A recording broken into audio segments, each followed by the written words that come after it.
네, 그 알리뷰 시간입니다. 1306회 연쇄살인범이 던진 수수께끼 비오는 목요일의 진실게임으로 방송이 됐었는데, 자, 어떤 내용일까요? 봅시다. 돌이켜보면 유난히 잔인했던 한 해였다. 우리 사회의 연쇄살인범이 처음으로 그 존재를 드러냈던 2004년. 그 중에서도 가장 오랫동안 풀리지 않을 미스터리가 시작된 건 비오는 목요일 밤이었습니다. 여름비가 유난히 많이 내리던 목요일 새벽 3시 30분. 귀가가 늦어진 혜영씨는 큰 길에서 택시에서 내려 자취방이 있는 다세대 주택 골목으로 향했습니다. 가방에서 열쇠를 찾아 현관문에 막 꽂으려는 순간 어깨에 닿은 섬뜩한 손길에 뒤를 돌아보자 어두운 빛 속에 서 있던 남자. 그의 손에 들려있는 건 날카로운 흉기였습니다. 자, 신고자 먼저 이야기부터 들어봅니다. 완전히 밖에 악소리가, 그때 소리가 빗소리만으로도 굉장한 비다라고 느꼈는데요. 그 비명소리가 정말 절규해서 이거는 큰일이다 라는 생각이 들었어요.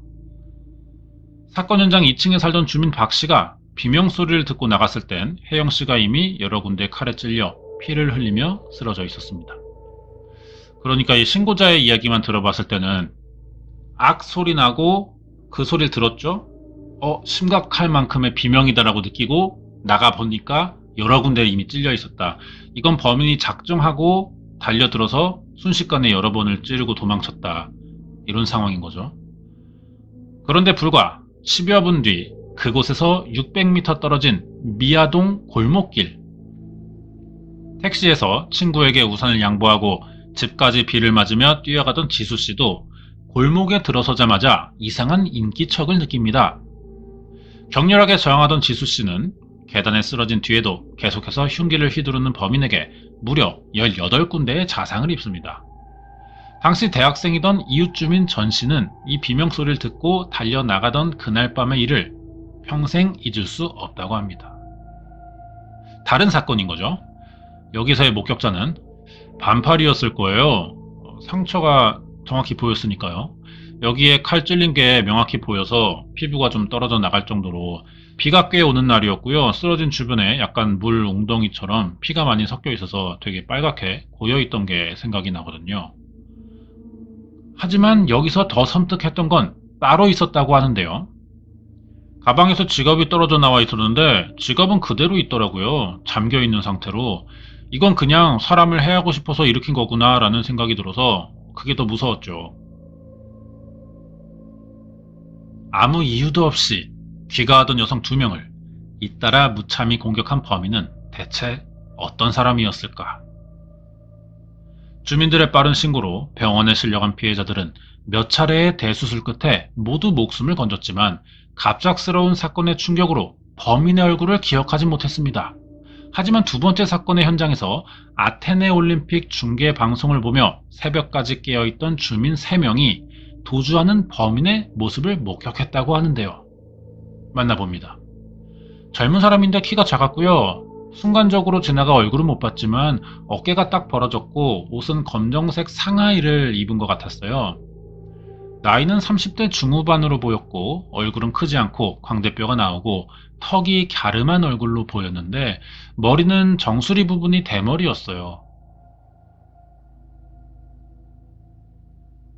이런 진술들로 몽타주가 만들어졌네요. 목격자들의 증언에 따라 경찰이 작성한 미아동 살인미수 사건 범인의 몽타주. 경찰이 수사본부를 설치하고 2년 가까이 몽타주 속 남자를 추적했지만 미궁에 빠진 듯했던 비오는 목요일 밤의 괴담. 2006년 연쇄살인범 정남규가 검거되자 모두들 미아동 사건도 그의 범행일 거라고 예상했습니다.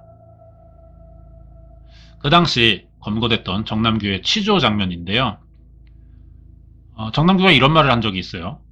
스릴이나 막 그런 상황이 막 흥분이 되는 거예요.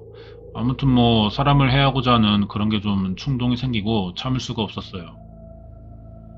2004년 1월부터 본인이 저지른 살인사건은 물론 잘 알려지지 않은 살인 미수 사건까지 무려 24건의 범행을 자랑처럼 하나하나 털어놓은 정남규. 그 중에는 미아동 사건과 똑같이 비오는 목요일 밤 고척동에서 귀가하는 20대 여성의 집 앞에서 느닷없이 흉기로 찌르는 동일수법의 사건도 포함되어 있었습니다. 그런데 미아동 사건만큼은 자신이 아니라고 부인하는 정남규. 정남규를 직접 검거하고 자백을 받아낸 이두연 경감도 그의 주장을 믿었습니다. 이유는 무엇이었을까? 살인의 쾌감 자체가 범행의 목적인 정남규는 매우 신중하게 범행 대상을 물색하고 빠르게 현장을 떠나는 완전 범죄를 추구했다는 겁니다. 반면 미아동 사건의 범인은 하루빨리 피해자 2명을 연이어 공격하다 목격자들에게 자신의 모습을 노출하는 듯 허술한 점이 너무 많았다는 것이죠. 게다가 앞머리 부분이 탈모가 심해 옆머리를 길게 기른 정남규의 인상착의도 미아동 사건의 범인 몽타주와는 전혀 달랐습니다. 당시 서울청 범죄분석실 소속으로 미제 사건 현장을 직접 살펴보고 프로파일링을 했던 권일용 교수의 이야기를 들어보겠습니다.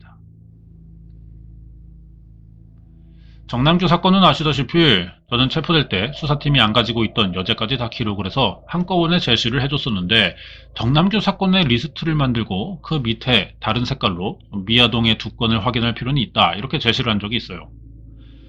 강도나 성폭력 등 다른 목적이 없는 이상동기 범죄인 것은 똑같은데 어떤 점이 정남규와 달랐다는 것일까?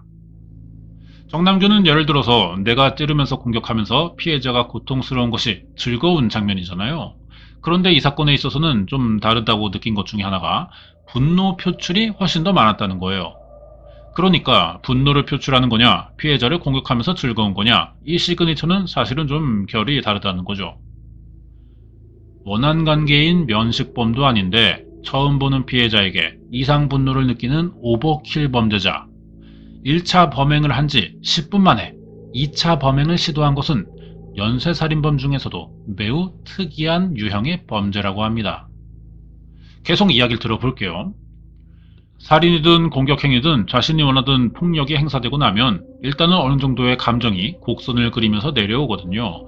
그런데 이 미아동 같은 경우에는 자기가 실패했는지 성공했는지에 대해서 이미 이 범죄자는 사실 알 수 없는 상태로 도주를 하는 거잖아요. 그러다가 우연히 또 다른 2번째 피해자를 만나서 공격을 하는데 이 형태가 똑같다는 거예요. 살인 충동 해소와 완전 범죄를 동시에 추구하는 사이코패스와는 달리 분노 조절에 실패한 미아동 사건의 용의자. 당시 정남규, 유영철, 강호순과 같은 연쇄살인범들이 모두 검거된 뒤에도 그의 정체는 끝내 밝혀지지 않았습니다. 그런데 영원히 미제로 남을 줄 알았던 이 미아동 사건의 범인 검거 소식이 들려온 것은 사건 발생 8년 만인 2012년. 첩보를 입수한 경찰이 무려 1년 6개월간의 설득 끝에 자백을 받아냈다는 비오는 목요일 밤 사건의 범인, 그는 바로 이병주였습니다. 익숙한 얼굴이네요. 어디선가 아마 유튜브에서 범죄사건 좋아하시고 많이 찾아보시는 분들은 꼭 이 사건을 찾지 않았어도 한 번쯤은 봤을 법한 그거죠. 머그샷이. 이병주는 2004년 발생한 석촌동 전당포 살인사건의 범인으로 검거돼 무기징역을 선고받은 뒤 같은 해에 일어난 방이동 빌라 살인사건으로 한 번 더 무기징역을 선고받은 일명 쌍무기수였습니다. 더 놀라운 것은 그가 미아동 살인미수 사건뿐 아니라 비슷한 시기에 일어난 명일동 주부 살인사건도 자신의 범행이라고 자백했다는 점입니다.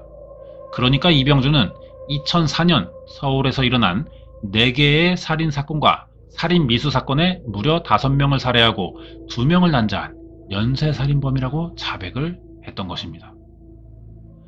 그런데 올해 1월 전혀 예상치 못했던 반전 소식이 전해집니다. 자백한 지 무려 10년 만에야 미아동 살인미수 사건의 재판을 받은 이병주가 1심에서 무죄를 받았다는 뉴스였습니다. 스스로 여죄를 자백한 쌍무기수 이병주. 그럼 그가 무죄를 선고받은 이유는 뭘까? 그리고 미아동 살인미수 사건의 진범은 대체 누구라는 것일까? 손에 잡힐 듯 가까워졌던 비오는 목요일 밤의 진실이 또다시 어두운 골목 뒤로 숨어버렸습니다. 2019년 8월 쌍무기수 이병주가 미아동 살인미수 사건을 자백하겠다며 검사 앞에 앉았을 때 이병주의 자백은 이렇습니다. 피의자는 본건 관련해 범행을 인정하는 이유가 뭔가요? 제가 범행을 한 게 맞고 죄책감 때문에 인정하는 겁니다. 피의자는 범행을 언제 한 것으로 기억하나요? 2004년 8월경으로 기억납니다. 석관동 모텔에서 미아동까지 한참을 걸어서 간 것 같은데 처음 가는 동네였고 비도 많이 맞은 것 같은데 피해 여성을 왜 살해하려고 한 것인가요? 제 피해 망상인데 뭐라고 비웃으면서 욕을 하는 것 같았습니다. 첫 번째 범행 후 어디론가 막 달려가다가 교회 근처에서 조금 쉬었고 또 골목길로 나와서 비가 와서 처마 쪽에 있다가 여자가 왔고 또 욕하는 소리가 들리기에 똑같았어요.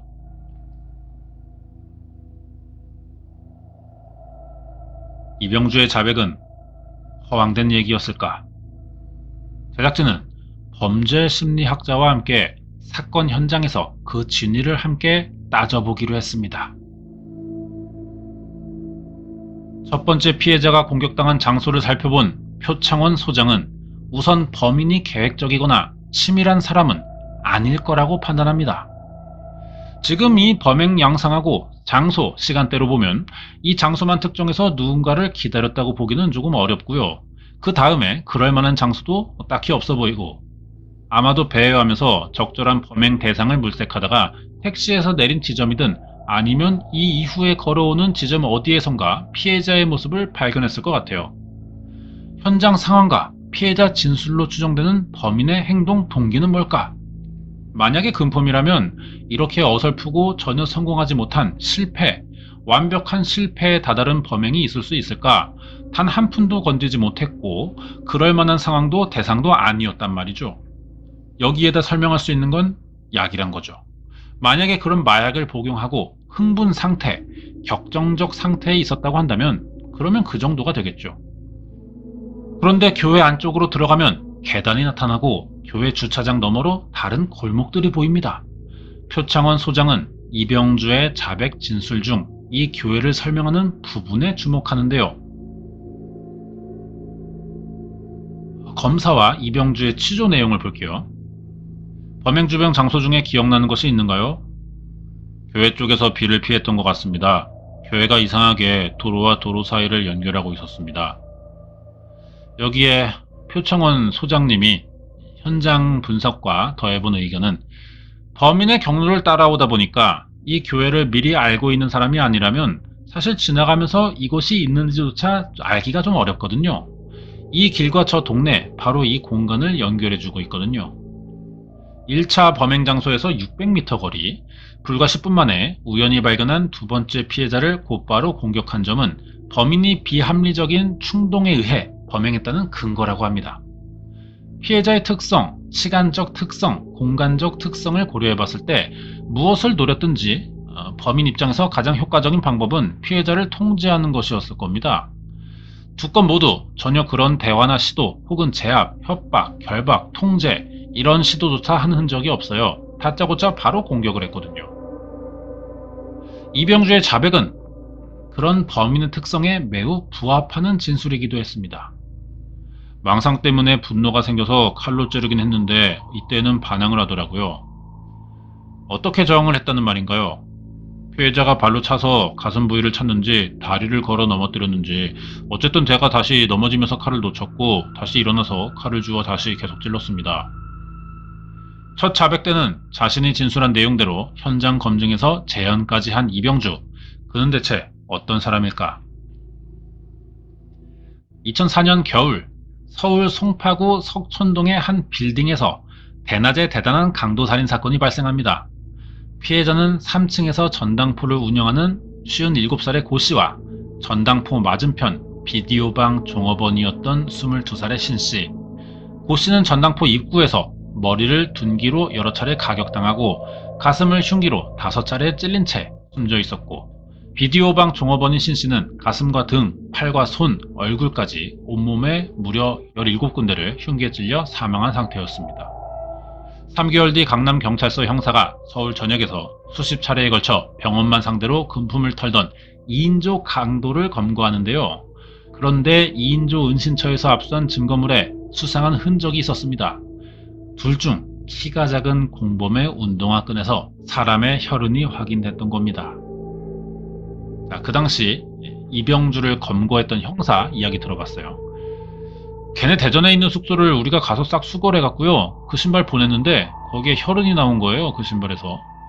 그때 그 석촌동 살인사건 몽타주가 나와 있었어요. 몽타주하고 얘네들 얼굴 거기 같더라고요. 그래서 잡힌 사람이 1946년생 김동식, 그리고 20살이 어리네요. 이병주가 1966년생으로 2인조 강도입니다. 이거 제가 예전에 범죄사건 시간에서 소개한 적이 있던 것 같아요. 계속 형사의 말을 들어보면 김동식은 계속 부인하다가요, 이병주가 자백하고 증거물들이 쫙쫙 나오니까 그때 자백한 거죠. 김동식 진술인데요. 이게 돈을 빌리려다 안 빌려주면 협박해서 돈 뺏으려고 했습니다. 잘못되면 죽이려고 저는 흉기를 또 갖고 다녔고요.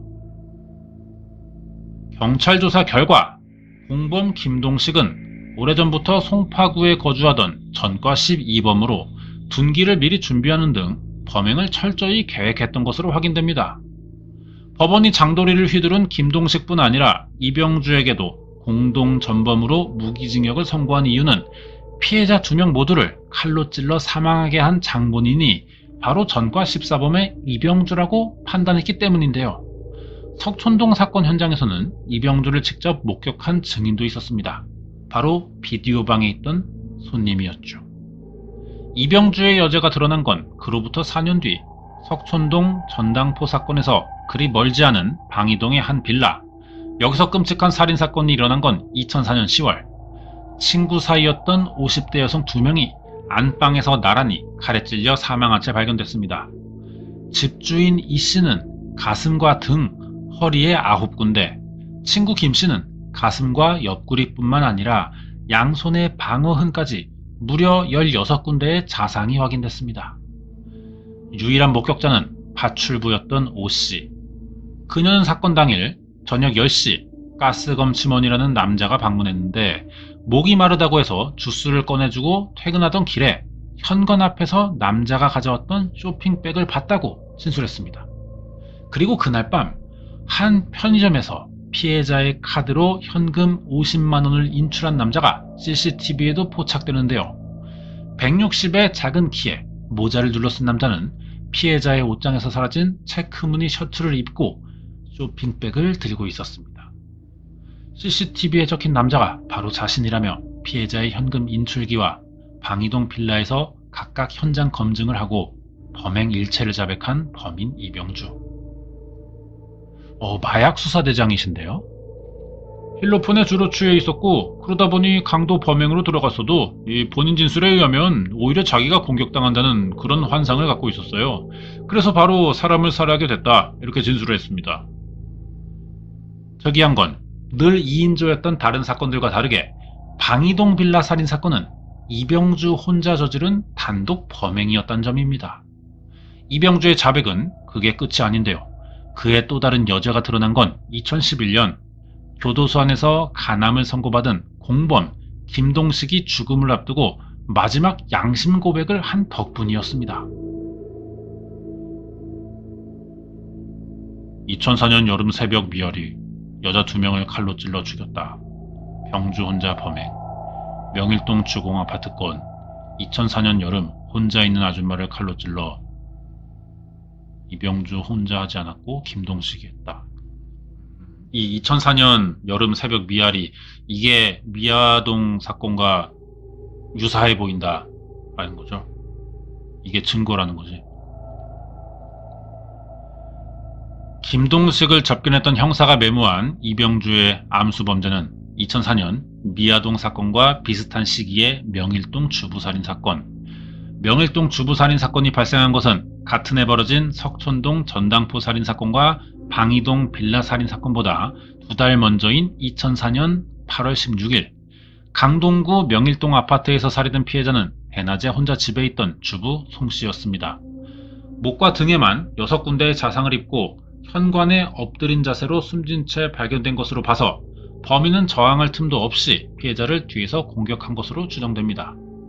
작은 방에서 안방으로 이어지는 슬리퍼 족적은 범인의 것으로 보였지만 사라진 물건은 안방에 있던 지갑 하나뿐이었습니다. 그 때문인지 초동 수사 단계에서 경찰은 면식범 수사에 집중했었다고 합니다. 자, 이웃 주민이에요, 이 사건에.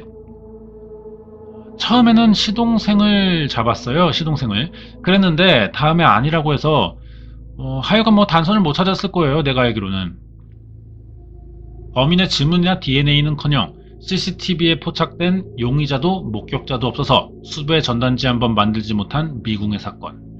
그런데 공범 김동식의 양심 고백을 들은 형사가 이병주를 14차례나 찾아가 설득한 끝에 범행일체를 자백받았던 겁니다. 이병주가 이때 이런 말을 했어요. 동식이 형이 무작정 아파트로 들어가 12층 아니면 13층에 내렸는데 그 아파트가 복도식으로 돼 있었고 이 집 저 집 현관문을 막 당겨보니까 그중 한 집의 현관문이 잠기지 않았는지 그냥 열리는 거예요. 아주머니가 현관 앞으로 다가오다가 저희를 보고 놀라는 것을 보고 평소 가지고 다니던 잭나이프 칼을 꺼내 죽이자 동식이 형은 집 안으로 들어가 돈 되는 물건을 가지고 나온 것으로 알고 있습니다. 피해자 흉기로 공격당한 위치를 정확하게 그려 보였다는 이병주. 그의 범행은 이번에도 매우 잔혹했고 유죄가 확실해 보였습니다. 하지만 어떤 일인지 당시 명일동 주부 살인사건과 미아동 살인미수 사건은 모두 불기소 처분을 받아 아예 재판조차 열리지 않았다고 합니다. 그죠? 기자들 취재 내용도 있겠죠. 경찰이 시켜서 허위자백했다고 진술을 번복한 거거든요, 이게. 만약 허위자백이었다면 자기가 한 범행이 아니라면 당시 정황이나 피해자, 그 다음에 이제 칼에 찔린 형태, 이런 것들을 어떻게 알았을까라는 거죠. 이미 전과 14범이었던 39살의 끔찍한 강도살인을 2번이나 저지른 쌍무기수 이병주. 알고 보니 그는 2012년에 처음으로 명일동 살인사건과 미아동 살인미수 사건을 자백했다가 번복했고 똑같은 사건을 2019년에 한 번 더 자백한 뒤 또다시 번복했던 겁니다. 왜 이런 것일까? 취재 과정에서 제작진은 이병주가 한 지인에게 3년에 걸쳐서 보냈다는 무려 555장에 달하는 자필 편지들을 입수할 수 있었습니다. 그 편지를 처음 받아 읽을 때 제작진은 놀라지 않을 수가 없었는데요. 자백과 번복을 계속한 이유에 대해 나름 일관되게 논리적인 주장을 써놨기 때문이었습니다. 그의 주장은 뜻밖에도 자신이 단 한 명도 살인을 한 적이 없다는 것이었습니다. 네크알리뷰 1306회 연쇄살인범이 던진 수수께끼 비오는 날의 목요일 진실게임 2부 차례인데요. 이병주가 이게 뭔가 싶은 말을 했어요. 자기가 뭐 범인이다 아니다 진술을 번복하더니 자기가 좀 가까웠던 사람에게는 엄청 많은 양의 500장이 넘는 편지를 보냈는데, 사실 범인들이 경찰이나 뭐 검사 앞에서 취조받을 때는 어떻게든 그래도 자기에게 조금이라도 유리하게 만들려고 축소해서 말하거나 그렇게 자세하게 말하지는 않거나 뭐 거짓말을 하는 경우도 많고요. 그래도 친한 사람이 면회로 오거나 누군가에게 자기 얘기를 털어놓고 싶을 때는 어느 정도 뭐 다 얘기하지는 않겠지만 그래도 사실을 조금은 섞어서 말하려고 하는 편이에요. 은연중에 그런 것들이 드러나는데 이병주는 이건 안 했다가 아니라 아예 한 적이 없다라고 말해버렸단 말이죠. 이게 어떻게 된 건지 이 이야기가 좀 2부에서 중점적으로 나올 것 같은데 한번 보겠습니다. 자, 편지 내용이네요. 내가 무기형 받은 사건까지 무기라는 증거는 형님께 다시 한번 말하지만 이제 갖추어져 있다고 정확하게 얘기를 해드립니다. 제가 적어도 살인에 대해서는 하나도 관여를 한 적이 없다는 것을 말씀드리는 겁니다.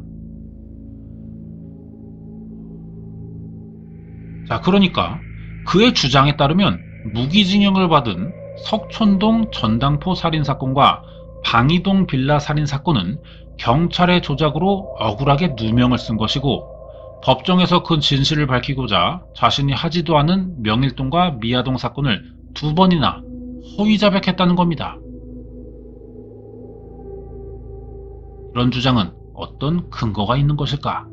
그의 편지를 좀 더 자세히 봐야 할 것 같습니다. 모든 것은 공범인 김동식의 허위 진술에서 시작됐다고 하는데요. 석촌동 전당포 살인사건 당시 자기는 밖에서 막만 봤을 뿐인데 김동식의 진술 때문에 억울하게 무기징역을 받았다는 겁니다. 당시 저는 정신에 문제가 심각했고 자해로 119에 실려 병원에 가서 머리를 꿰매기도 했었죠. 그러니 사건 조사도 엉망이었죠. 원래는 전당포 살인에서 김동식이 혼자 한 것으로 했다가 검찰에 가서 내가 다 덮어쓰고 재판을 받았죠. 무기징역을 받고 교도소에 수감되자 방이동 빌라 살인 사건을 이용해 신고 포상금을 벌도록 도와주면 석촌동 사건의 억울함을 풀어주겠다고 김동식이 먼저 제안을 했다는 겁니다. 재판 가면 어차피 진범이 아니라는 사실이 밝혀질 테니 걱정할 필요 없다는 김동식의 말을 이병주는 믿었습니다. 재판 결과 하지만 또다시 무기징역, 이후 명일동과 미아동 사건을 2번이나 허위 자백한 이유는 석촌동과 방이동 사건의 재심을 받기 위한 일종의 자작극이었다는 겁니다. 2005년 이병주 검거 당시 주소지로 등록돼 있던 서울 송파구의 한 빌라, 인근 편의점 사장님은 제작진이 내민 이병주의 사진을 한 번에 알아봅니다. 여기 지하실에 살았을 건데. 예, 맞아요. 여기 바로 지하. 어떻게 기억하시나요? 그때 뭘 외상을 달라고 했었나? 우리는 밤에 장사하는 사람이니까 좀 무섭긴 하잖아요. 그래서 저 사람이 어디로 가나 그러면서 보니까 그쪽으로 가길래 그랬던 게 좀 기억이 나요. 함께 살던 이병주와 김동식은 동네에서 오래전부터 마약 중독자로 소문이 자자했다고 합니다. 여기 거주하는 사람들은 뭐 거의 다 알죠. 지하에 살면서 그 화장실에서 마약을 복용하고 그 약 갖다가 막 옆으로 버리고 그래서 알아요. 가게 옆에 하는 사람이 아주 기절을 했죠. 화장실 가다가. 말을 잘해요. 사람을 아주 잘 가지고 놀고 말도 잘하고. 판결문에 따르면 99년부터 상습 마약 사용으로 처벌을 받거나 그로 인해 피해망상으로 정신과 치료를 받아왔던 이병주. 그가 무기징역을 선고받은 방이동 살인사건을 마약수사대가 담당한 이유도 그 때문이었습니다. 당시 이병주를 조사했던 담당 형사는 어떻게 기억하고 있을까? 김동식이 그때는 주로 얘기를 많이 했고요. 김동식이 이병주의 대부 느낌, 김동식이 무슨 말을 할 때 한 번도 이병주는 그 당시에 어떤 말에 토를 단다거나 그건 아니다라든가 이렇게 얘기를 한 적이 없고요. 말이 없던 이병주만 저는 기억을 합니다. 순순히 자백하고 유죄 판결을 받았던 사건들조차 이병주가 이제 와서 조작됐다고 얘기하는 이유도 알 것 같다고 합니다. 결과적으로 보면 달라진 변수는 김동식의 죽음밖에 없는 거죠. 제가 전해 들은 것은 김동식이 죽고 나서 이병주가 조금 정신적으로 많이 타격을 입었다는 얘기를 들었던 것 같고요. 이병주가 그 이후부터 조사받는 과정에서 많이 다른 모습을 보였다는 건 전해 들었습니다. 이병주에게는 명일동 살인사건의 공범이자 미아동 살인무수 사건의 제보자였던 김동식이 죽고 혼자 남은 이병주는 이제 자신의 범죄를 세탁할 수 있게 됐다고 믿었던 걸까? 명일동 사건과 미아동 사건을 처음 자백받았던 형사는 이병주의 무죄 판결 소식에 큰 충격을 받은 듯 했습니다. 자백하는 이병주의 태도 역시 무척 협조적이었다고 합니다. 정말 피해자를 살해한 게 맞나요? 예, 저하고 김동식이 범행을 한 게 분명히 맞습니다. 걱정할 필요는 없습니다. 현장 검증을 실시해야 되는데 이를 응할 수 있겠나요? 예, 당연히 도와드려야죠. 그런데 사건이 검찰로 송치되자마자 이병주의 태도가 180도 달라졌다고 합니다. 자, 이병주의 담당 검사네요. 근데 새해 첫날 자백하는 거냐, 영상 녹화한다 이러니까 말을 안 해요. 그래서 조사를 중단한다고 영상 녹화를 끄고 했는데 그때 이병주가 뭐라 했냐면 검사님 혹시 이 경위님 믿으십니까? 딱 이러는 거예요. 그러면서 이야기하는 게 이 경위가 자기한테 돈을 주면서 진술해달라고 회유를 하고 이랬다는 이야기를 쭉 해요. 그동안 했던 진술은 모두 허위 자백일 뿐 경찰이 특진을 위해 미제 사건을 억지로 자신의 범행인 것처럼 조작했다고 주장하는 이병주. 솔직히 저는 미아동 사건은 관심이 없었어요. 입증할 방법이 없었거든요. 제일 가능성이 있던 게 솔직히 말해서 명일동 사건이었어요. 그 사건 다 기록을 열어봤는데 담배꽁초를 엄청 수집했더라고요. 그때 이병주 걸 DNA 받아서 하나만 걸려라. 그 담배꽁초 하나만 나오면 넌 죽었다. 이러면서 보는데 우리도 참 딱 그 결과 회부받는 순간에 하늘이 안 돋는구나 이게. DNA가 일치하는 게 없었어요. 2015년 검찰은 결국 명일동 살인 사건을 증거 불충분에 따른 불기소로 종결합니다. 그 후에 이병주는 담당 형사들을 사건 조작 혐의로 고소하고 그 조사가 형사들의 무혐의로 종결된 뒤에는 끊임없이 협박 편지를 보내고 있었습니다. 당시 수사를 맡았던 검찰 관계자도 이병주가 최근에 미아동 살인미수 사건을 또다시 자백했다는 소식을 듣고 놀랐다고 합니다. 제가 있었으면 바로 진짜 버선발로 다니면서 말렸을 거예요 아마. 내가 볼 때는 재판하면서 신났을 것 같은데. 이병주의 네 번째 자백 진심이었을까? 가장 최근 자백을 받았다던 담당 형사도 만나봤습니다. 이병주 좀 여쭤보러 왔는데요. 나 그 사람 얘기하고 싶지도 않은데요. 이병주라는 이름을 꺼내자마자 격한 감정을 드러내는 형사. 그의 자백을 믿게 된 이유는 뭘까? 아이고, 이병주가 숨겨놓은 칼 같은 게 어디 있다. 소나무, 기차 이런 얘기까지 싹 하고요. 쓰레기통까지 딱 있다고 해가지고 직접 우리가 먼저 가서 확인하고 그 얘기 들어보니까 다 맞아요. 거기 위치에 그런 것들이 다 있었다는 거예요. 네, 소나무 두 그루 있고요. 그 앞에도 기차 보이고. 그래서 우리가 한 30명 정도 동원해가지고 그 청송에 있는 걸 군산교도소로 이송을 시켜가지고 거기서 교도관들하고 프로파일러도 다 가서 수사했는데 결국 못 찾았죠. 그럼에도 불구하고 미아동 사건을 재판에 넘긴 이유는 살인미수 공소시효가 불과 닷새밖에 남지 않았기 때문이었습니다.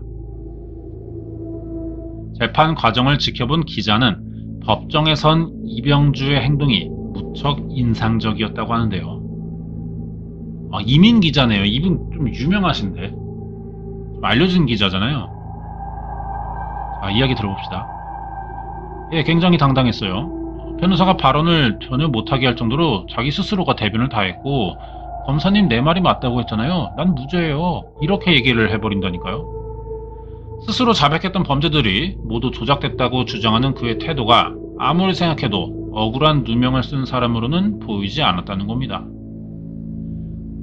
두 건의 범행은 들통이 나서 지금 무기징역 살고 있지만 나머지 범행에 대해서는 경찰도 못 찾았고 검찰도 못 찾았으니 이제부터는 주도권이 자기한테 있다. 그런 느낌이에요. 재미로 하는 것 같아요, 느낌이. 재판이나 뭐 이런 전체적인 걸. 올해로 18년째 교도소에 수감 중이라는 쌍무기수 이병주. 본인의 자백으로 10년 만에 다시 법정에 선 그에게 1심 재판부는 무죄를 선고한 이유가 뭘까? 이게 판결문인 것 같은데요. 읽어보면은 검찰에서의 피고인의 진술이 상당히 구체적이라거나 피해자들 및 목격자들의 진술과 일부 부합한다는 점만으로는 피고인의 자백 진술에 허위 개입의 가능성이 없다고 단정하기 어렵다. 정황상으로 이제 명백하지 않다는 이유로 무죄가 나와버렸으니까 참 납득이 안 가는 판결인 거죠.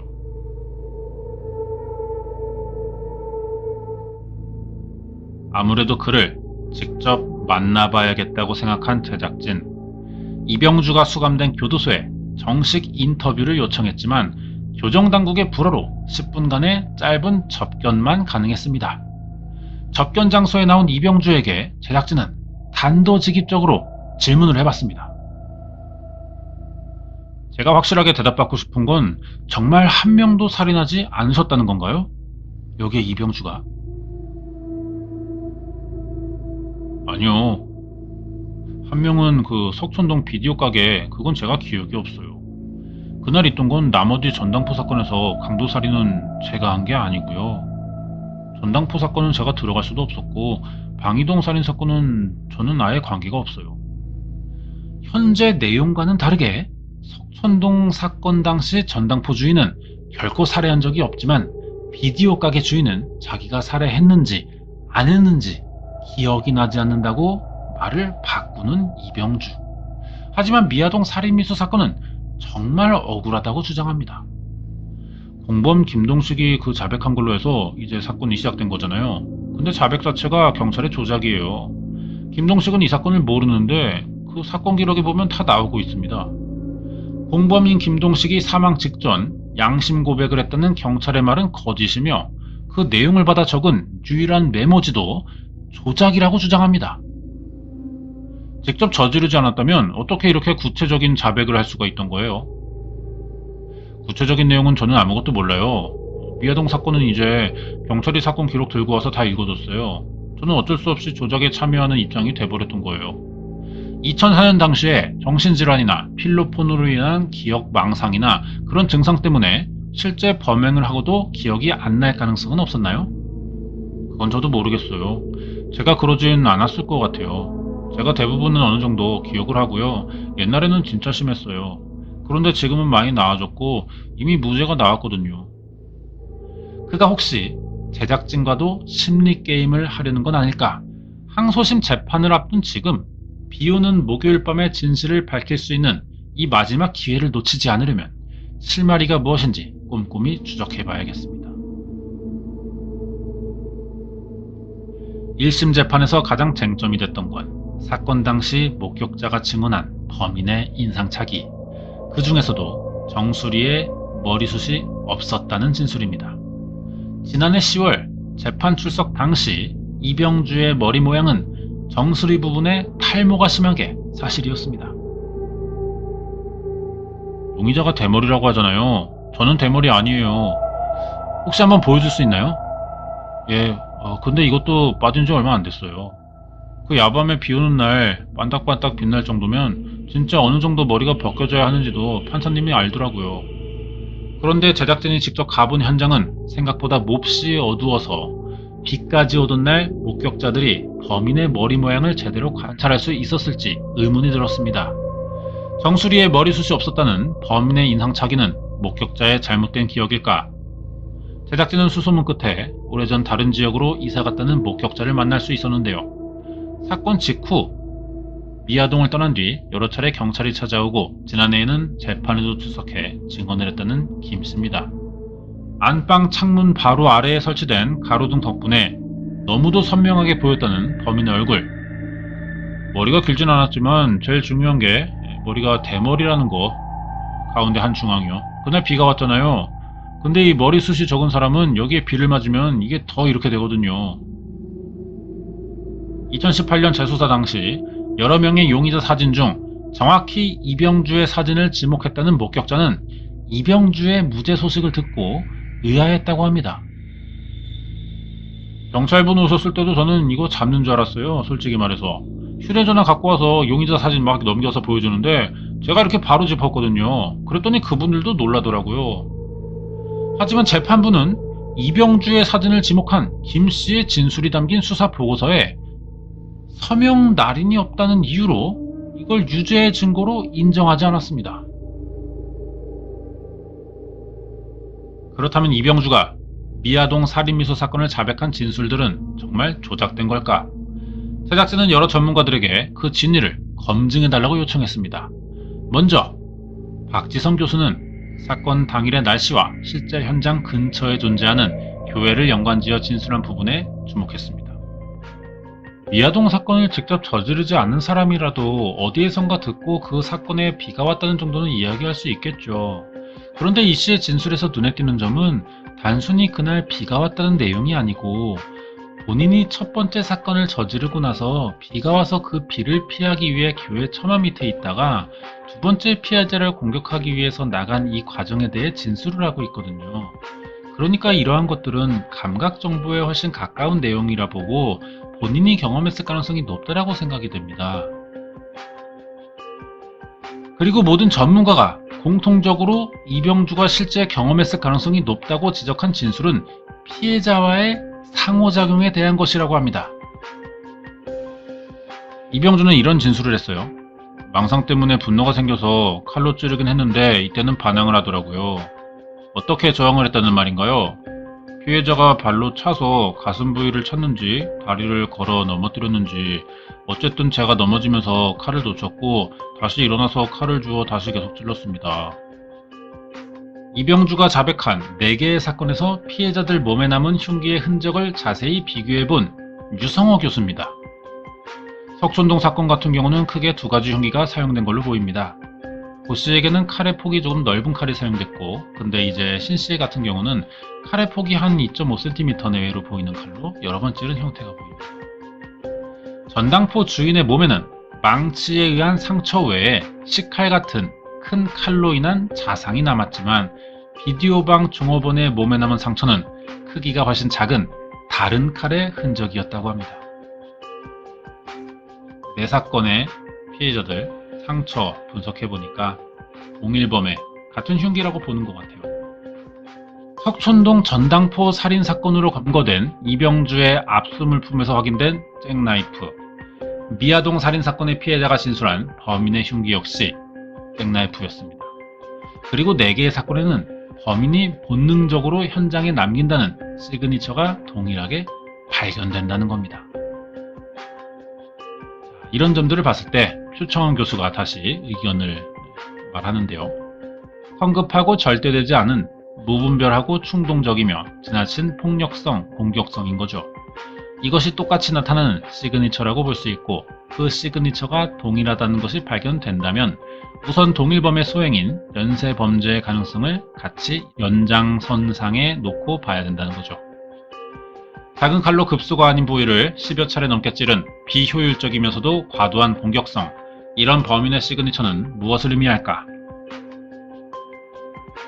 2004년 이병주가 진료받았던 한 정신과의 진단서, 진단명은 상세불명의 정신분열증 또는 필로폰에 의한 정신병적 장애라고 적혀 있습니다.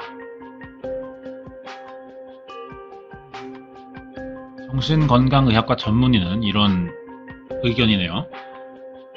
마약으로 인한 여러가지 정신 증상들이 조현병에서 발현되는 증상과 상당 부분 유사한 측면들이 있어요.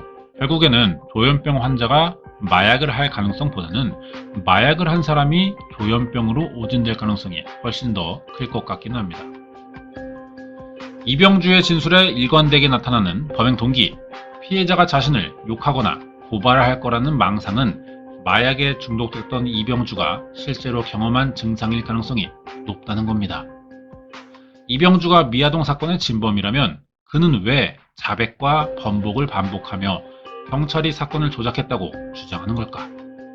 취재가 한창일 무렵 청송교도소에서 이병주와 같은 방에 수감 생활을 했다는 한 제보자가 연락을 해옵니다. 그가 이병주를 기억하는 이유는 독특한 이병주만의 하루 일과 때문인데요. 자, 이야기 들어보겠습니다. 진짜 뭐 하루 종일 아침에 일어나면 거의 사건 얘기만 해요, 저한테. 거의 90%가 명일동, 미아리 이 사건 얘기밖에 안 했던 것 같아요. 서류가 엄청 많잖아요, 이게 사건이. 항상 펴놓고 있잖아요. 이거 형이 한 거예요? 그랬더니까 이거 하나 더 했다 안 했다 이게 중요한 게 아니야 이러면서 나는 오히려 사형받아도 돼. 근데 돈도 못 받고 이렇게 하는 게 나는 너무 열받는다. 그런 식으로 얘기하는 거예요. 매일 사건을 연구하고 전국의 경찰서와 언론사에 편지를 쓰는 것으로 하루를 보낸다는 이병주. 그런데 그가 이 사건들을 포기하지 못했던 이유는 억울함을 풀기 위해서가 아니었다고 합니다. 자기는 무조건 돈이에요, 돈. 나는 여기서 죽어나갈 사람인데 돈이라도 벌어야지 이러면서 영치금 얻을 수 있는 방법이 사건 맞는 것밖에 없다. 다른 이유가 또 하나 있는데 자기는 경북 북부 제1교도소 여길 벗어나고 싶다. 서울을 가든 어디든 청송 1교만 벗어나고 싶다. 왜냐면 다른 교도소 가서 무기수라고 하면 약간 대우를 해주거든요. 찾아오는 가족이 한 명도 없었다는 이병주는 생필품과 간식을 구매할 영치금이 떨어질 때마다 일명 공적 거래를 해줄 브로커를 찾아다녔다는 겁니다. 자, 공적 거래라는 설명이 나오는데 마약범의 경우 다른 범죄를 제보하면 형량을 낮춰준다고 그래요. 그래서 이 점을 이용해 경찰에 제보할 범죄자를 재소자들끼리 거래하는 행위를 말합니다. 실제로 이병주가 보내온 555장의 편지에는 자기가 거래한 수많은 공적 브로커들의 이름과 그들이 약속한 돈을 주지 않았다는 분노가 여과없이 드러나 있습니다. 2012년 처음 했던 자백을 번복한 이유도 이 때문이었는데요. 다시 검사와 이병주의 대화입니다. 당시 피해자가 검찰에서 진술을 번복한 이유는 무엇이었나요? 예전에 조사를 받으면서 돈 얘기 나왔었고 당시 담당 경찰관도 3천만원 주기로 각서를 써주고 그랬는데 애초 이야기와 다르게 저에게는 영치금으로 몇백만원 정도만 들어왔습니다. 그래서 제가 경찰에서 진술했던 내용을 검찰 가서 번복하게 됐던 거예요. 이병주는 경찰이 자백의 대가로 3천만 원을 준다고 약속한 메모라며 이걸 증거로 제출하기도 했습니다. 그런데 이 메모를 작성해준 사람은 경찰이 아니라 브로커와 친분이 있던 김씨라는 사람인데요. 자, 그 사람을 또 만나봤죠. 지금 내가 이병주 때문에 엄청난 고생을 했어요. 묻지마 살인 사건이 있는데 이 친구가 아직 털어놓지 않는 사건들이 많다. 아는 경찰 있습니까? 그럼 그 사람 좀 소개해주세요. 나는 그게 정말로 그런 사건이 있나? 그렇구나 하고 제보를 했던 거예요. 이병주가 진범이라 믿고 경찰에 제보했을 뿐인데 그가 진술을 번복하는 바람에 돈만 날리고 사건 조작 혐의로 검찰 수사까지 받았다는 김씨. 생각해보세요. 내가 안 죽였다면 처음에 그렇게 번복했는데 두 번째는 왜 그러겠어요? 나는 방송국 나가서요 떠들어버리고 싶다니까요. 이런 사람은 경찰관, 검찰, 재판관님들 절대로 속지 마라. 당신들 정신 차리시라고. 완전 이거 또라이에요, 또라이. 또라이가 아니고 똑똑한 놈이죠.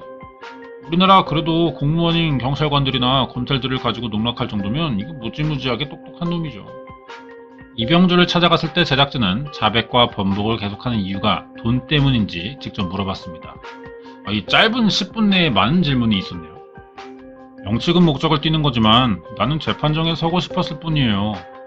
영치금이 진짜 목적이고 또 그게 목적이었다면 경찰 오고 했을 때 어떻게든 다 받아냈겠죠.